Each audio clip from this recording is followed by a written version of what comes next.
বুখারী শরীফে হাদিসে আছে আব্দুল উজ্জা ছোটবেলায় বাপ মারা গেছে, চাচার ঘরে লালিত পালিত হচ্ছে, তাই আব্দুল উজ্জা তিনি আজকে বাপ হারা মানুষ, মা হারা মানুষ, তিনি এক জায়গায় চাচার ঘরে লালিত পালিত হচ্ছেন। একদিন দিনের কথা শুনে, মুহাম্মদের আদর্শের কথা শুনে, মুহাম্মদের চরিত্রের কথা শুনে, কোরআনের বাণী শুনে তার হৃদয় গলে গেছে, নরম হয়ে গেছে। সে মনে মনে গিয়ে আল্লাহর নবীর কাছে হাতে হাত দিয়ে কলমাটুকু পড়ে এসে চাচার ঘরে চাচাকে জিজ্ঞাসা করছে, ওগো আমার চাচা, মুহাম্মদ সম্পর্কে তুমি কিছু জানো? বলল, হ্যাঁ আমি জানি, মুহাম্মদ একজন আল্লাহওয়ালা ব্যক্তি, সেই মুহাম্মদ একজন সততাবাদী লোক, তার নাম হচ্ছে সাদিক, আমানতদার, তিনি ন্যায় নিষ্ঠা, সে কোনোদিন ধোঁকা দেয় না, মিথ্যা বলে না, কার সঙ্গে কোনোদিন কার জন্য এরকম প্রতারণা করেনি, সে সত্যবাদী, খুব আমানতদার ছেলে।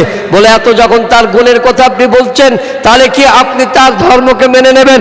বলল, না না, তা হতে পারে না, তাকে সত্যবাদী বলে মানি বটে, কিন্তু আমি আমার ধর্মকে ত্যাগ করব না।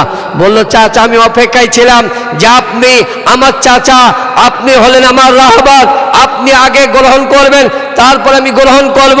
আপনি যখন ঘোষণা করলেন আমি কবুল করব না, আমি আপনাকে ঘোষণা দিচ্ছি, লা ইলাহা ইল্লাল্লাহু মুহাম্মাদুর রাসূলুল্লাহ, আমি ইসলামকে গ্রহণ করে মুহাম্মদের ঈমানকে গ্রহণ করে নিলাম, আল্লাহর প্রতি ঈমান নিয়ে আসলাম। চাচা বলছে, হে আব্দুল উজ্জা, এর পরিণাম তো ভয়াবহ হবে। বলে, কি হবে? বলে, এত অর্থ তোমাকে দিয়েছি, এত সম্পদ তোমাকে দান করেছি, এত উট দিয়েছি, এত ঘোড়া দিয়েছি, এত অট্টালিকা দিয়েছি, এত বিল্ডিং দিয়েছি, এত বাগান দিয়েছি, সব কিন্তু তোমার কাছ থেকে কেড়ে নেওয়া হবে, সব কেড়ে নেব যদি ঈমান তুমি গ্রহণ করো। বলল, চাচা আমার শোনো, যদি ঈমান গ্রহণ করার কারণে সব কিছু তুমি কেড়ে নাও, ছিনিয়ে নাও, আমি সর্বহারা হতে রাজি, কিন্তু কলমা হারা হব না। সর্বহারা হব কিন্তু মুহাম্মদ হারা হব না, সর্বহারা হব কিন্তু আল্লাহ হারা হব না, সর্বহারা হব কিন্তু কোরআন হারা হব না। আজকে দুনিয়া থেকে আমাকে একদিন না একদিন যেতেই হবে, সবাইকে যেতে হবে। তাই যদি মরতে হয় ঈমানদার হয়ে মরবো, বীর পুরুষ হয়ে মরবো, কাপুরুষ হয়ে আমি দুনিয়ার বুক থেকে বেঈমান হয়ে মরবো না। তাই চাচা বলল, সব কিছু ছেড়ে দাও, ছেড়ে দাও। ছেড়ে দিল। বলল, শুধু এইটুকু চাললে হবে না, তোমার পরনে তহবনটা রয়েছে, এই পরনে যে কাপড়টা রয়েছে, এই কাপড়টা পর্যন্ত আমার টাকাতে কিনা, এই কাপড়টা পর্যন্ত তোমাকে ছেড়ে দিতে হবে। নওজোয়ান ছেলে আব্দুল উজ্জা, নওজোয়ান ছেলে, কারো পক্ষে সম্ভব হবে না, যুবক ছেলে কারো পক্ষে সম্ভব হবে না, যাকে জনসম্মুখে নিজে অলঙ্গ হয়ে কাপড়টাকেও চাচার দিকে ছুঁড়ে ফেলে দিয়ে নিজের হাতের দ্বারায় নিজের লজ্জাস্থানকে দেখে ছুটতে ছুটতে মায়ের কাছে গিয়েছে। মায়ের কাছে বাইরে গিয়ে সালাম দিয়ে বলছে, মা বলছে, বেটা অনেক দিন পরে তুমি বাড়ি আসলে, আমার সঙ্গে সরাসরি দেখা না করে বাইরে থেকে সালাম দিচ্ছ গেট থেকে। বলল, মা আমি যে পর্যায়ে আছি, যে পরিস্থিতির ওপরে আছি, আপনাকে সালাম ছাড়া দর্শন আমি করতে পারবো না। আপনার কাছে যদি কোনো কাপড় থাকে আমাকে টান দিয়ে দেন, আমি সেইটাকে পরিধান করে তবেই আপনার সঙ্গে আমি সাক্ষাৎ করতে পারবো, নচেত আপনার সঙ্গে আমি সাক্ষাৎ করতে পারবো না। আমার ভাইয়ের, আমার বাপজির, আমার মায়ের কাছে ছিল একটা ছেঁড়া কম্বল, ওই ছেঁড়া কম্বলটা ছুঁড়ে দিয়েছে, অর্ধেকটা করেছে, অর্ধেকটা কোনো রকম নিজের ইজ্জতকে ঢেকেছে, আর অর্ধেকটা কম্বল পিঠের ওপর দেওয়ার পরে মায়ের কাছে গিয়ে সাক্ষাৎ করেছে। মা দেখে তার চোখ দিয়ে ঝরঝর করে পানি এসে বলছে, হে আব্দুল উজ্জা, এত সম্পদের মালিক, এত জমি জায়গার মালিক, এত অর্থর মালিক, এত উটের মালিক, এত গহনার মালিক, সমস্ত কিছু অট্টালিকার মালিক হওয়ার পরেও তোমার এরকম দশা কেন? মায়ের কাছে বলছে, মা আজকে ইসলাম গ্রহণ করার কারণে আমার চাচা সমস্ত কিছু কেড়ে নিয়েছে, সব কিছু ছাড়তে রাজি, কিন্তু আমি ঈমান ছাড়তে রাজি নই। তাই ঈমান গ্রহণ করার কারণে আমি সর্বহারা হয়ে আপনার কাছে এসেছি। তাই আপনি আমাকে অনুমতি দেন, আমি আল্লাহর নবীর কাছে যাব, মুহাম্মদের দরবারে যাব। আল্লাহর নবীর কাছে চলে গেলেন। আড়াআড়ি গিয়ে মসজিদে নববীতে একটি কোণে সাহাবাদের মজলিসে গিয়ে বসবেন, কিন্তু আল্লাহর নবী তিনি দারমিয়ানি মানুষ ছিলেন, না লম্বা না খাটু, কিন্তু তিনার নজর থাকতো সবারই ওপরে। বলুন সুবহানাল্লাহ। যত লক্ষ লক্ষ দূরে যদি কোনো মানুষ বসে থাকে তাকেও সামনের মানুষের মতো তিনি দেখতে পেতেন। এটা আল্লাহর কুদরতি মুআজিজা ছিল। তা আল্লাহর নবী দেখতে পায়, বলছে, এই তোমার নাম কি? বলে, আমার নাম আব্দুল উজ্জা। বলে এরকম অবস্থা কেন? বলছি ইয়া রাসূলুল্লাহ, আমি অনেক অট্টালিকার মালিক ছিলাম, আমি ইসলাম গ্রহণ করার কারণে, কোরআনকে বিশ্বাস করার কারণে আমার চাচার সমস্ত মাল অর্থ কেড়ে নিয়েছে, এমনকি পরনের কাপড়টা পর্যন্ত কেড়ে নিয়ে অলঙ্ক করে আমাকে ফিরিয়ে দিয়েছিল। মায়ের কাছে একটা কম্বল ছিল, ছেঁড়া কম্বলটা পরে আপনার দরবারে আমি এসে আসা। আল্লাহর নবীর দরবারেও আল্লাহর নবীর যুগে এরকম মাদ্রাসা ছিল, এখনো পর্যন্ত আসহাবে সুফফা কোরআন শিক্ষা প্রতিষ্ঠান। আল্লাহ নবী বলল, যাও যাও এই আব্দুর রহমানকে নিয়ে ওই আসহাবে সুফফার মধ্যে ঢুকিয়ে দাও, ওখানে বসে বসে সে একটু কোরআন শিখুক। জি, আপনাদের যেরকম মাদ্রাসা কোরআন শিক্ষা মাদ্রাসা, ওই রকম মাদ্রাসা ছিল আসহাবে সুফফা তার নাম। বসে দিয়েছে আব্দুর রহমানকে, কোরআন শিখছে, এত তেজে এত ভোল্টেজে কোরআন পড়ে। আল্লাহ নবী সাহাবারা আল্লাহ নবীর কাছে বলছে, ইয়া রাসূলুল্লাহ, আব্দুর রহমান মনে হয় পাগল হয়ে গেছে, এত জোরে জোরে চিৎকার করে কোরআন পড়ে, আমাদের কিন্তু ঘুম হারাম হয়ে যায়, ঘুমাতে পারেনি, এত আমাদের কানে লাগে। আল্লাহর পাক নবী পবিত্র জবানে বললেন, ও আমার সাহাবারা, আজকে ওকে জোরে জোরে কোরআন পড়তে দাও, ওর কোরআন পড়ায় বাধা সৃষ্টি করো না,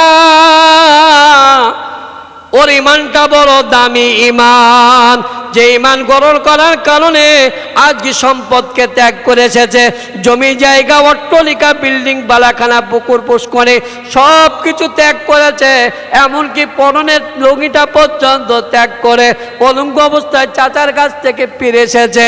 ইমানেরটা বড় দামি ইমান, তাই ওকে মন করে আবেগ ভর্তি হয়ে কোরআন পড়তে দাও, ওর কোরআনে তোমরা বাধা সৃষ্টি করো না। জোরে বলবেন না সুবহানাল্লাহ? কোরআন পড়ছে জোরে জোরে। ভাই বাইরে অনেক লোক একটু দাঁড়িয়ে আছেন, মেহেরবানি করে আপনাদের বলেছিলাম একটু হরকত হবে ভাই, একটু বসার জায়গা করে দেন। আমার সোনার, আমার চাঁদের, আমার সোনার চাঁদ ভাইরা, একটু অনেকটা জায়গা খালি আছে, একটু মিলে বসুন, একটু মিলে বসুন, একটু জমে বসে। ভাই সামনে একটু আগে আসেন, একটু সামনে আগে আসুন, একটু সামনে যারা আছে আসেন। অনেক ভাই দাঁড়িয়ে আছেন, কষ্ট হচ্ছে, ঠান্ডায় কতক্ষণ দাঁড়িয়ে থাকবেন, একটু বসার জায়গা করে দেন। আমার সোনার চাঁদ ভাইরা, আমার যুবক ভাইরা, একটু বসার জায়গা করে দেন। ভাই যারা দাঁড়িয়ে আছেন সামনে দিয়ে আসুন, এই সাইড দিয়ে এসে বাইরে অনেক ফাঁকা জায়গা, সামনে একটু বসার চেষ্টা, আগে আসুন ভাই। হরকতে বরকতে, আলহামদুলিল্লাহ আলহামদুলিল্লাহ আলহামদুলিল্লাহ। একটু সকলে মন করে একটু জিকির করে, আর একটু মন করে জিকির করি ভাই। জিকির যত করবেন, জিকির যত করবেন তত আল্লাহকে পাওয়া যাবে। একটু মন করে জিকির করে আগে আসুন। অনেক জায়গা খালি আছে, আলহামদুলিল্লাহ আলহামদুলিল্লাহ, অনেক জায়গা খালি আছে, আগে আসুন ভাই। আমার সোনার চাঁদ ভাইরা, আমার মেহেরবান ভাইরা, একটু আগে আসেন, আগে আসুন, আগে আসুন, আগে আসুন। মাশাআল্লাহ মাশাআল্লাহ মাশাআল্লাহ মাশাআল্লাহ, জাযাকাল্লাহ জাযাকাল্লাহ। জিকির করুন লা ইলাহা ইল্লাল্লাহ। আগে আসে আর জিকির করি, জিকির করি আর বসে থাকিনি, জিকির করি আর আগে আসি। হরকত হবে বরকত হবে, হরকত হবে বরকত হবে। লা ইলাহা ইল্লাল্লাহ। অনেক ভাই গেটে দাঁড়িয়ে আছেন, দেখুন কষ্ট পাচ্ছে ওনারা। যাই হোক, ওনারা এসেছেন বাইরে দাঁড়িয়ে দাঁড়িয়ে কষ্ট করছে, একটু আগে আসে ভাই। আমার সোনার চাঁদ ভাইরা, এই জায়গাটা তো পায়খানা টায়খানা নেই না, কি বলছেন? একটু বমি করেছে নাকি কেউ? বমি করেনি তো? তাহলে একটু আগে আসুন। আর বমি করলে একটু না পিছিয়ে বসুন। বমি তো কেউ করেনি মনে হচ্ছে, আলহামদুলিল্লাহ। হ্যাঁ মাশাআল্লাহ মাশাআল্লাহ মাশাআল্লাহ। আগে আসি, আলহামদুলিল্লাহ আলহামদুলিল্লাহ। আল্লাহ আপনাদের জান্নাতে বসার জায়গা করে দেবে। যে দুনিয়াতে কার বসার জায়গা করে দেবে, আল্লাহ তার জান্নাতের মধ্যে বসার জায়গা করে দেবেন। বল আলহামদুলিল্লাহ। ভাই আগে আসি, মাশাআল্লাহ। দেখেছেন আমার বাবাজি আগে আসছে, বয়স্ক মানুষ, আলহামদুলিল্লাহ। আল্লাহ ওনাকে বুঝ দিয়েছে, বুঝ দিয়েছে, আলহামদুলিল্লাহ। আমরা সকলে বুঝমান, জ্ঞানী গুণী, মাশাআল্লাহ মাশাআল্লাহ মাশাআল্লাহ। এমন আগে বসবো যেন আর উঠতে না হয়। আমার সময় প্রায় শেষ হয়ে আসছে, আগে আসি, আগে আসি। আমার ভাই যে, আমার সোনার, আমার গুরুজন ব্যক্তিরা, আমার বাপজিরা, আমার মা জনেরা, আমার কি সুন্দরভাবে সুন্দরভাবে সুস্থভাবে আমার মা জনেরা শুনছেন, কোনো আওয়াজ নাই। দেখেছেন মার আমাদের চুপ। দিনাজপুরে মারা সত্যি এক কথার মানুষ। আমাদের নদিয়া জেলার মা বোনেরা কিন্তু এত ভদ্র নয়, কিন্তু দিনাজপুরের মার আমার এত ভদ্র, আর সত্যি ভদ্র। আমি দিনাজপুরে যত জলসা করেছি, আমি মাদের জন্য আলাদা করে ওয়াজ করেছি, দুবারও করেছি জলসা, একই মঞ্চে দুবারও করেছি। কিন্তু দিনাজপুরে মাদের একটা সত্যি তাদের প্রতিভা আলাদা আছে, আলহামদুলিল্লাহ। আল্লাহ আমার মাদের কবুল করুক, আল্লাহুম্মা আমিন। জোরে বলে আল্লাহুম্মা আমিন। বলে মাদের জন্য দোয়া করছেন আর আমাদের জন্য ফাঁকা নাকি? আরে আপনাদের জন্য দোয়া তো আছেই, আপনার সামনে দর্শন করছেন। দোয়া তো এমনি অন্তর থেকে শুরু থেকেই হয়ে যাচ্ছে আলহামদুলিল্লাহ। দেখেন অনেক জায়গা বসার জায়গা হয়ে গেছে। ভাই আপনারা যারা দাঁড়িয়ে আছেন এবার ম্যানেজ করে একটু সাইজ করে করে আপনারা একটু বসে যান, ভদ্রভাবে বসুন। তাই আমি বলতে চাচ্ছিলাম কি, সেই আল্লাহ তাবারক ওয়া তাআলা আব্দুল উজ্জাকে বললো ওকে জান ভরে প্রাণ করে কোরআন পড়তে দাও, কোরআনে বাধা সৃষ্টি করো না। যে ইমানটুকু এসেছে খাঁটি ইমান, ওর ইমানে বাধা সৃষ্টি করো না।